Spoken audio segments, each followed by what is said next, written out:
Deus nunca me concedeu algo de maneira fácil e espontânea. Eu devia aprender a lutar, enfrentar as adversidades e ganhar na batalha espiritual. Portas que pareciam se abrir, humanamente falando, se fechavam, e aquelas que pareciam imóveis se abriam miraculosamente.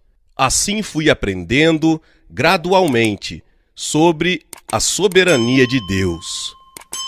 Deus me inscreveu na escola do deserto para me fortalecer, onde não se achava ninguém que pudesse me dar uma ajuda.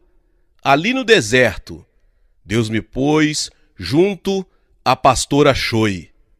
Tive de passar várias vezes pelo túnel da morte, e a única saída que eu encontrava era a oração. Era uma fria manhã de 3 de janeiro, quando o carteiro me deixou um envelope de tom avermelhado. Quem o havia recebido era a pastora Choi, que varria a neve acumulada que caíra durante toda a noite. Tratava-se de uma convocação para o serviço militar obrigatório. Em meus dias de seminário, disseram que eu não podia cumprir com o serviço militar por causa de meu estado físico. Não sirvo para nada, nem sequer posso cumprir com o serviço militar. Nasci homem e não vou recusar esse chamado da pátria. Levantei o rosto para observar como os flocos de neve caíam do céu, mostrando certo grau de insegurança em relação ao sustento da igreja. A pastora murmurou: "A propósito, o que fazemos agora com a igreja? Depois de sofrer tanto e de entrar na etapa do crescimento, não podíamos crer no que nos acontecia. Depois de 3 anos após a organização da igreja, ela havia chegado a mais de 400 membros e, graças à oferta de uma irmã curada de problemas de coração, havíamos conseguido comprar um terreno de quase 700 metros quadrados. Na primavera daquele mesmo ano, tínhamos planos de construir um novo templo, mas tudo parecia haver desaparecido num abrir e fechar de olhos. Faltavam somente 20 dias para começar o serviço militar. Os 3 anos de serviço militar obrigatório pareciam uma eternidade. A pastora Choi havia afirmado e reafirmado que não tinha problemas em orar nas reuniões de vigílias, jejuar por várias semanas, mas que nunca se animava a subir ao púlpito para pregar a palavra. No entanto, não parecia haver solução e decidimos contratar um pastor que ministrasse por 3 anos, o que não era nada simples. Havíamos falado com vários missionários, mas as respostas eram negativas. Quando vimos que não havia possibilidades, anunciamos a toda a congregação e explicamos detalhadamente toda a situação e continuamos orando todas as noites. Faltavam somente 2 ou 3 dias quando recebemos uma visita inesperada do missionário John Houston, da cidade de Busan. "Bom dia, irmão Cho e irmã Choi. Que surpresa! O senhor não é o missionário Houston? Sente-se, seja bem-vindo." "Aleluia, meu irmão e minha irmã, que alegria ver vocês." O missionário explicou que sua visita se devia ao fato de o Espírito Santo insistir em que nos devia visitar. Após o bate-papo, o pastor Houston aceitou a ideia de nos ajudar. O dia em que comecei a servir minha pátria foi 30 de janeiro.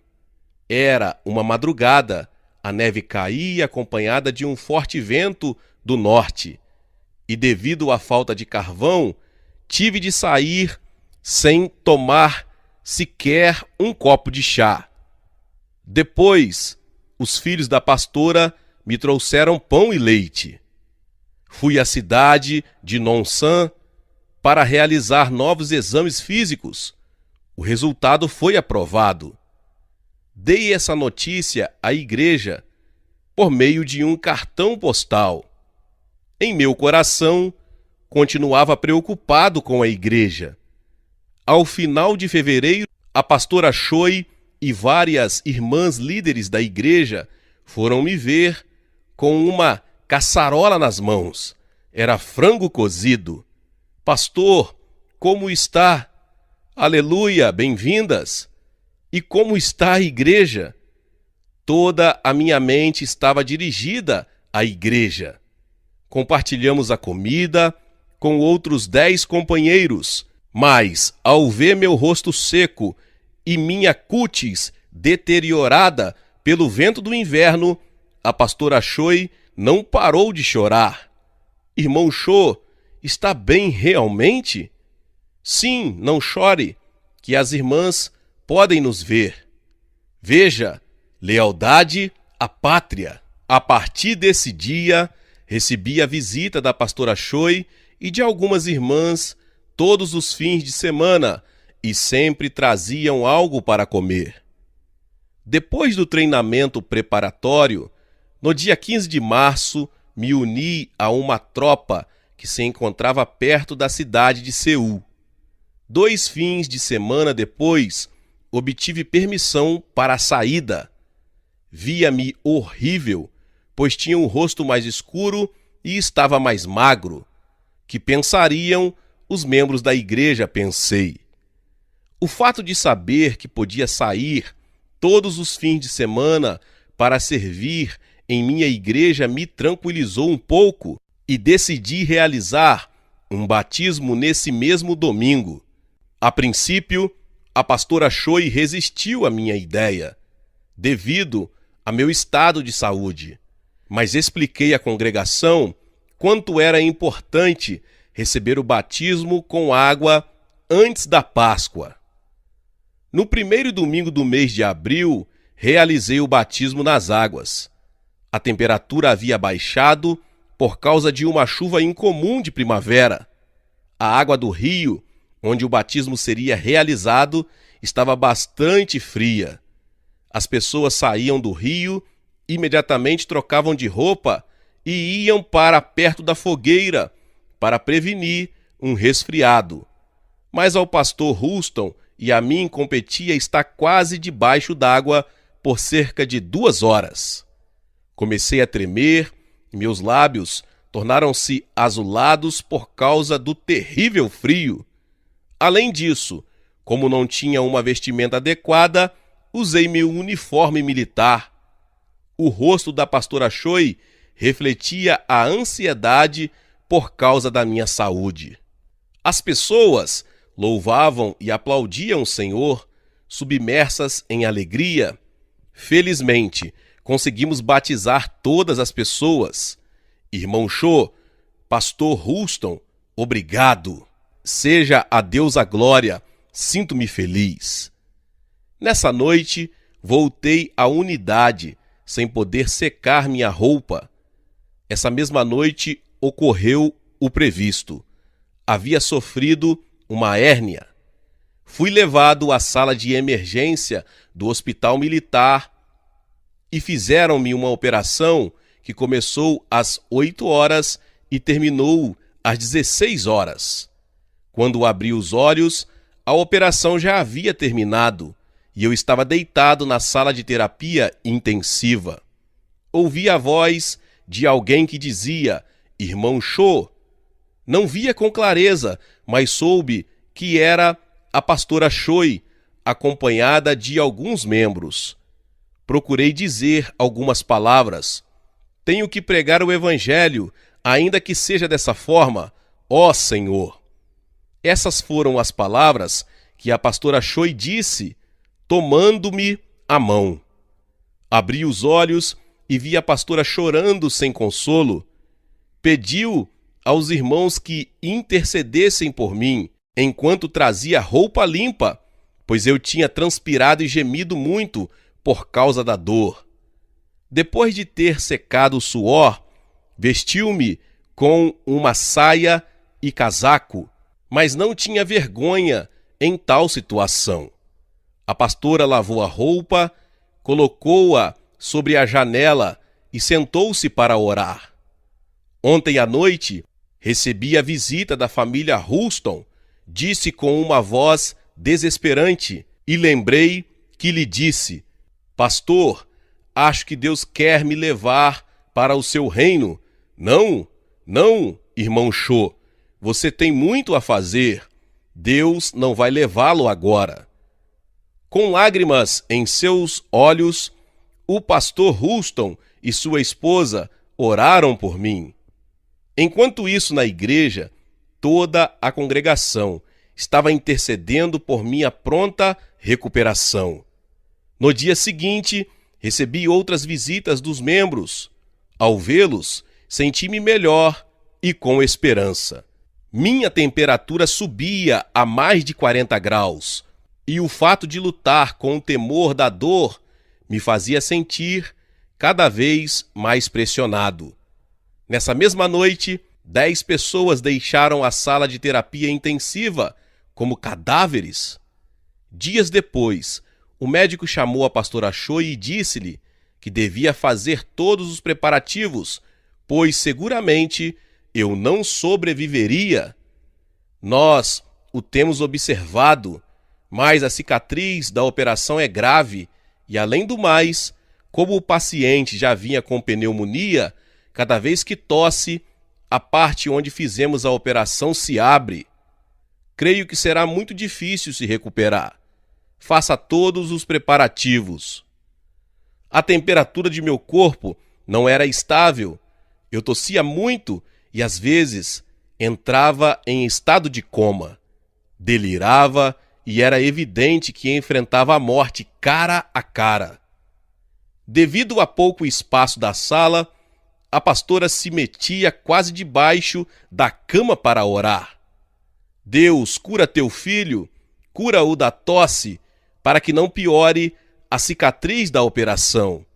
Isso aconteceu com teu amado servo, enquanto batizava teus santos, no dia em que comemorávamos a morte de Jesus.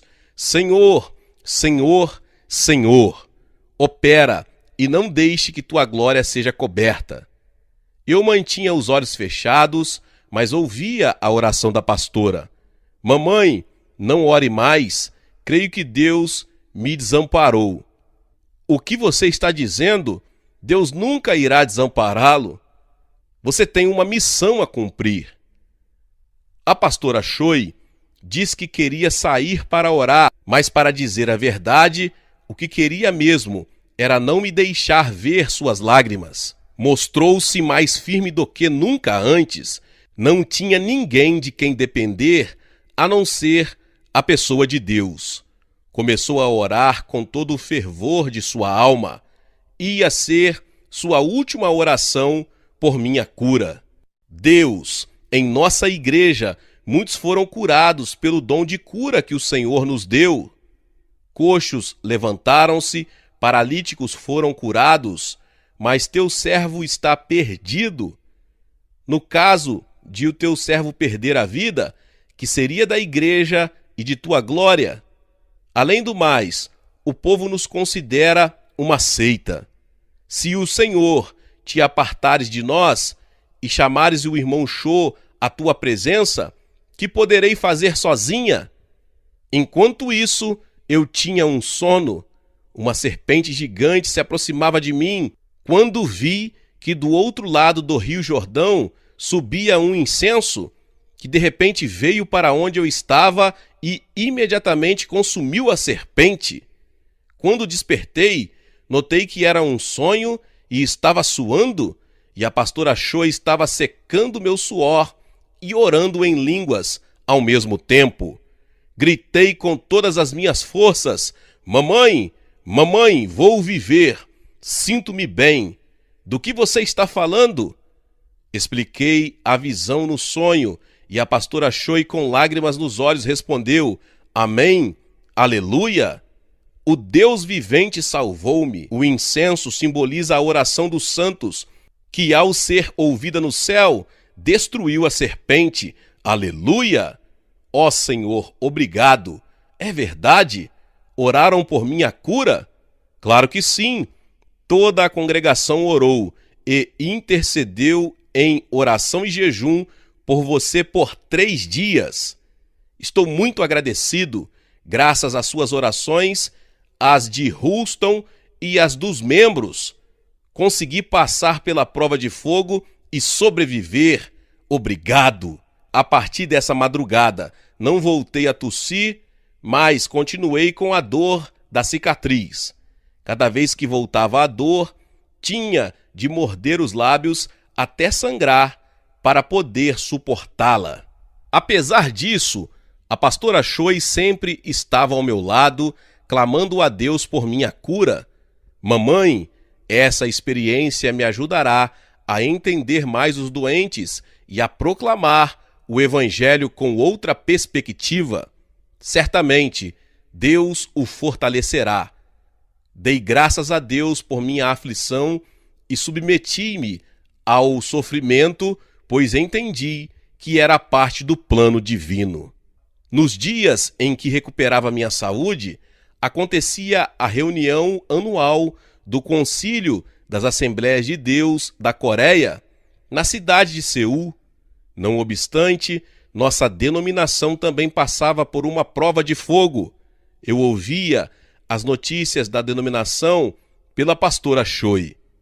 A organização, dirigida pelo pastor Katchan, ao mesmo tempo diretor do Departamento de Missões Asiático das Assembleias de Deus dos Estados Unidos, estava a ponto de sofrer uma divisão. O conflito havia se estendido a tal ponto que se esperava uma decisão por parte do Tribunal de Justiça, pendente havia 6 meses. O terreno tinha sido adquirido pelo Departamento Asiático de Missões das Assembleias de Deus dos Estados Unidos, com o propósito de construir outro centro, com os que já se haviam levantado em Taiwan e Tóquio. Era evidente que, em uma situação tão crítica como esta, a reunião não iria acabar de maneira simples. Os minutos passavam e a divisão se fazia ver com maior clareza.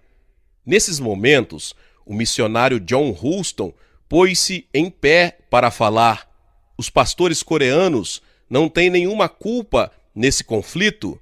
Isso se deve a nós, os missionários estadunidenses, que nos negamos a arrepender-nos. Estamos arrependidos? Tão logo pronunciou essas palavras, o pastor Houston prostou-se no chão e começou a quebrantar seu coração com lágrimas que indicavam um genuíno arrependimento. Por isso mesmo, os pastores Stats e Ketchum também se prostraram no chão para pedir perdão diante de Deus. O pastor Ketchum confessou, então, que havia orado e chorado por 6 meses por esse conflito. Nessa noite, uma reunião administrativa transformou-se em uma reunião de oração. A ninguém parecia que os missionários estavam manipulando algo. Era genuíno. Agradecia a Deus o que havia acontecido na reunião, enquanto seguia ao pé da letra todas as palavras da pastora Choi. A reunião chegou ao fim com êxito, graças ao arrependimento genuíno dos missionários. A pastora Choi comentou que o fato de que eu estivera prostrado era o propósito de Deus e dei-lhe razão, porque sabia que, se estivesse estado naquele lugar, não teria conseguido evitar confrontar-me com a oposição, o que teria resultado em dor e desânimo de minha parte. Deus havia preparado um refúgio, pelo que fiquei profundamente agradecido. Deus, ponho em tuas mãos o conflito da denominação, que se faça a sua vontade. Deus sabia o lugar exato onde eu tinha de estar, porque Ele vê o futuro tanto quanto o presente. Deus é bom. Por um lado, fiquei muito agradecido pelos missionários e pude ver na vida deles o selo de um compromisso por salvar almas em uma terra tão distante, e o meu respeito por eles aumentou quando me dei conta de que haviam deixado seus entes queridos, seu idioma, sua cultura, suas terras, para vir a nossas terras só com o propósito de proclamar o Evangelho. Emocionei-me com os missionários das Assembleias de Deus, que vieram para cultivar as terras e lançar a semente do movimento do Espírito Santo. Reconheço que o fruto de hoje se deve ao sacrifício deles. Glória a Deus, que palavra poderosa! Talvez você chegou aqui pela primeira vez e ainda não é inscrito aqui no canal. Se inscreva aqui no canal, ative o sininho das notificações. Todos os dias são postados vídeos abençoados aqui no canal para te abençoar. Meus irmãos e irmãs, deixe também o seu like e não se esqueça de compartilhar esta palavra com mais pessoas. Nos vemos nos próximos vídeos. Amém.